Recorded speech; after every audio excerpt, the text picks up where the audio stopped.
Kairali news big breaking. Thirumala അനിലിന്റെ ആത്മഹത്യയുമായി ബന്ധപ്പെട്ട നിർണായകമായ ശബ്ദ സംഭാഷണം പുറത്ത്. താൻ നേരിടുന്നത് ദയനീയ അവസ്ഥയെന്ന് അനിൽ നിക്ഷേപകന്റെ മകളോട് സംസാരിക്കുന്ന ശബ്ദ സന്ദേശമാണിതാ കൈരളി പുറത്തുവിടുന്നത്. ആഹാരം കഴിക്കാനോ ഉറങ്ങാനോ പോലും ആകുന്നില്ല. താൻ പകുതിയായി മാറി. വീട്ടിലെല്ലാവരും ദുഃഖിതരാണ്. തിരുമല അനിൽ എന്ന BJP കൗൺസിലർ പറയുകയാണ്. സമ്മർദ്ദത്തിനിടയിലും നിക്ഷേപകന് ചികിത്സാ സഹായവും അനിൽ വാഗ്ദാനം ചെയ്യുന്നുണ്ട്. അങ്ങനെയെങ്കിലും പണം തിരികെ നൽകാനായിരുന്നു അനിലിൻ്റെ നീക്കം. പക്ഷേ BJPയും ബാങ്കും അനിലിനെ ഒറ്റപ്പെടുത്തിയതാണ് അനിലിൻ്റെ ആത്മഹുതിയിലേക്ക് നയിച്ചത്. ഇത് വ്യക്തമാക്കുന്ന ശബ്ദ സന്ദേശമാണ് ഇതാ കൈരളി ന്യൂസ് പുറത്തുവിടുന്നത്. ഒപ്പം ദൃശ്യങ്ങൾ കൂടിയുണ്ട്. നമുക്കത് തുടരെ എത്താം. നിക്ഷേപകന്റെ മകളും തിരുമല അനിലുമായി സംസാരിക്കുന്ന ഓഡിയോ ഒന്ന് കേൾക്കാം. മനസ്സിലാവുന്നുണ്ട്. ഇതിപ്പോ അവിടെ നിന്ന് വിളിക്കുമ്പോഴത്തേക്ക് അവർക്കൊരു ചൂട് വരും. അല്ല ചേട്ടൻ ചെന്ന് പറഞ്ഞതുകൊണ്ട് അവർക്ക് അവരെല്ലാവരും നിസ്സാരം പോലെ നിൽക്കുകയല്ലേ. ചേട്ടൻ എന്തിനാ ഒറ്റയ്ക്ക് കിടന്ന് ടെൻഷൻ അനുഭവിക്കുന്നേ? അപ്പൊ അമ്മ ഒന്ന് തീയെ കണ്ട് സംസാരിക്കട്ടെ. ഇന്നലെ ആയിരുന്നു ഡേറ്റ്, കാശ് കിട്ടിയില്ല എന്ന് പറയുമ്പോ അവര് തീയെ വിളിപ്പിക്കുമല്ലോ. അപ്പൊ അവർക്കത് അതിന്റെ ഒരു ചൂട് വരും. അല്ലാതെ ചേട്ടൻ ഒറ്റയ്ക്ക് കിടന്ന് ഈ ടെൻഷൻ അനുഭവിക്കേണ്ടെന്നുള്ളതാണ് ഞാൻ പറയുന്നത്. ഈ അച്ഛൻ ഉപയോഗിക്കുന്ന ഡയപ്പർ എന്ത് മീഡിയം സൈസ് ആണോ ലാർജ് ആണോ ഏതാണോ? അയ്യോ അതൊന്നും വേണ്ട ചേട്ടാ. അതിനല്ല അതുകൊണ്ടല്ല ഞാൻ ചോദിക്കുന്നത്. വേറൊരു കമ്പനിയില് പറഞ്ഞിട്ടുണ്ട്. അപ്പൊ അവര് ചോദിച്ച സൈസ് ചോദിച്ചത് ഒന്നും വേണ്ട ചേട്ടാ. മക്കൾ അതിനെ എങ്ങനെ എന്നെ കാണാതെ മക്കളത് അല്ല അങ്ങനെയല്ല ചേട്ടാ. ഡയപ്പർ എല്ലാം ഞാൻ ഓൾറെഡി മേടിച്ച് വച്ചിരിക്കുന്നു. അതല്ല മക്കൾ ഏതാണ് പറയേ, മീഡിയം ആണോ? ഇല്ല ചേട്ടാ, ഇല്ല അതൊന്നും വേണ്ട ചേട്ടാ. അങ്ങനെയുള്ള കാര്യം വേറൊന്നും കൊണ്ടല്ല ചേട്ടാ, വേറൊന്നും കൊണ്ടല്ല. കാരണം ഡയപ്പർ സത്യമായിട്ട് എന്റെ 3 കുഞ്ഞുങ്ങൾ സത്യമായിട്ട് ഞങ്ങൾ കുറച്ച് ദിവസത്തേക്കുള്ളത് മേടിച്ച് വച്ചിരിക്കുന്നു. നിന്റെ ഇടപെടലും സംസാരമൊക്കെ ശരിക്കും മാനസികമായിട്ട് ഞാൻ ഒരുപാട് ഒരു വല്ലാത്ത സ്റ്റേജിലായിപ്പോയി ചേട്ടാ. കഴിച്ചിട്ടില്ല. എനിക്ക് ഈ പറയുന്ന പോലെ ചേട്ടൻ കുമാരമാവന്റെ അടുത്ത് ചോദിച്ചു നോക്ക്. ഞാൻ 5 വയസ്സിൽ പുലിനംപുറത്ത് വന്നതാ. ഇന്നേ വരെ ഈ അയൽപക്കത്ത് ഒരു മനുഷ്യരോട്ട് ഞാൻ പിണക്കമെന്ന് പറയുന്ന സംഭവം എന്റെ നികണ്ടും ഇല്ല. ഞാന് ഒരു ആൾക്കാരോടും എനിക്ക് പിണക്കമെന്നൊരു സംഭവം ഇല്ല. എല്ലാ പേരോടും ഞാൻ അങ്ങനെയാ ബിഹേവ് ചെയ്യുന്നത്. പിന്നെ ഞാൻ ആരുടെയെങ്കിലും മുന്നിൽ വന്ന് ഇത്രയും ഇതായിട്ട് ഞാൻ ഈ ബാങ്കിൽ എന്റെ ജീവിതത്തിൽ ആദ്യത്തെ സംഭവം അതെന്റെ അച്ഛന് വേണ്ടിയിട്ട് മാത്രം.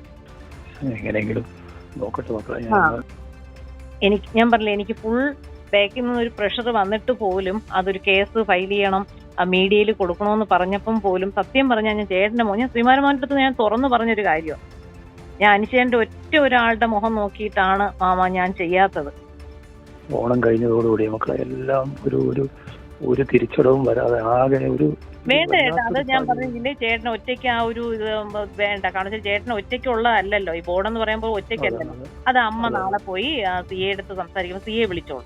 പകുതിയായി മക്കളെ, ശരീരമൊക്കെ പകുതിയായി. ഞാൻ ആകെ ഒരു ഇതായി. പിള്ളേരാണെങ്കിൽ എങ്ങോ എത്തിയില്ല, കൊച്ചു പിള്ളേർ. മക്കൾ എന്തായാലും അമ്മ രാവിലെ ഒന്ന് സിയെ വിളിപ്പിക്കണം.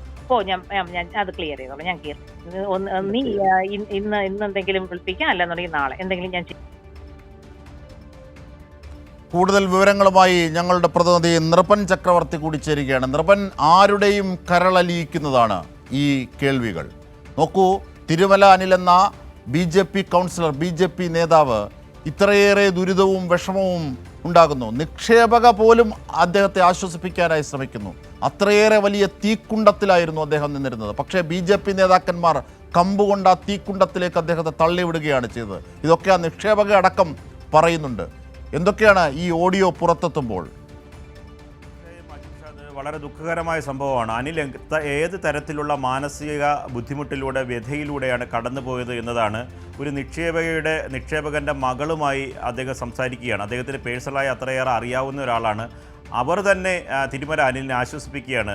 ചേട്ടൻ നേരിട്ട് വ്യക്തിപരമായി എടുത്ത ബാധ്യതയല്ലല്ലോ ഇത്, ബാങ്ക് ഒരു കൂട്ടുത്തരവാദിത്തമല്ലേ, അവർ കൂടി സ്റ്റേഷനിലേക്ക് വരട്ടെ, വരുമ്പോൾ ഈ കാര്യത്തിലൊരു തീവ്രത വരും എന്ന് അവർ തന്നെ പറയുകയാണ്. മാത്രമല്ല ഇദ്ദേഹം വളരെ രോഗബാധിതനായി തിരുവനന്തപുരത്ത് ആശുപത്രിയിൽ ഒരു സർജറി കഴിഞ്ഞ് ആ തുക അവർ വസ്തുക്കളും ഒപ്പം തന്നെ ആഭരണങ്ങളടക്കം പണയം വെച്ചാണ് അവർ പുറത്തിറക്കുന്നത്.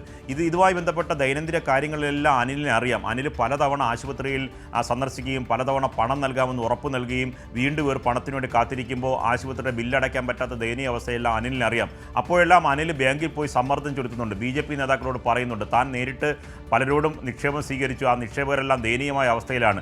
ആ ഒരു നിക്ഷേപകൻ്റെ കിടപ്പ് രോഗിയായ നിക്ഷേപകൻ്റെ മകളോട് പറയുന്നതാണ്, നിങ്ങൾ സ്റ്റേഷനിൽ വന്ന് CIയോട് സംസാരിക്കും, CI വിളിപ്പിക്കുമ്പോൾ ബാങ്ക് സെക്രട്ടറിക്കൊക്കെ വലിപ്പം ചൂട് വരുമല്ലോ, അങ്ങനെയെങ്കിലും ഈ തുക കുറച്ചെങ്കിലും തരാനുള്ള ഒരു രീതി, ഒരു തീരുമാനം ഉണ്ടാകട്ടെ എന്ന സമ്മർദ്ദമാണ്.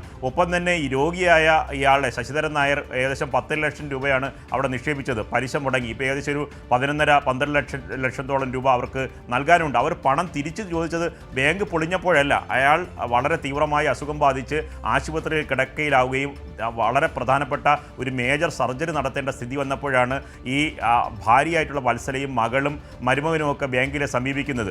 അന്ന് സമീപിക്കുന്ന ഘട്ടത്തിൽ പലതരത്തിലുള്ള ചർച്ചകൾ നടന്നു. ആ ചർച്ചകൾക്കിടയിലാണ് ഈ ഫോൺ സംഭാഷണത്തിൽ അന്ന് പണം നൽകാമെന്ന് പറഞ്ഞിരുന്നു, ആ ദിവസവും പണം നൽകാൻ കഴിഞ്ഞില്ല. അന്നാണ് ഈ സ്ത്രീ നേരെ പോയി ആഭരണം കൊണ്ടുപോയി പണയം വെച്ച് 50,000 രൂപ ചികിത്സയ്ക്ക് വേണ്ടി പണം എടുത്തിട്ട് വരുന്നത്. അന്നാണ് ഈ ദയനീയ സ്ഥിതി മകൾ തിരുമല അനിലിനോട് പറയുന്നത്.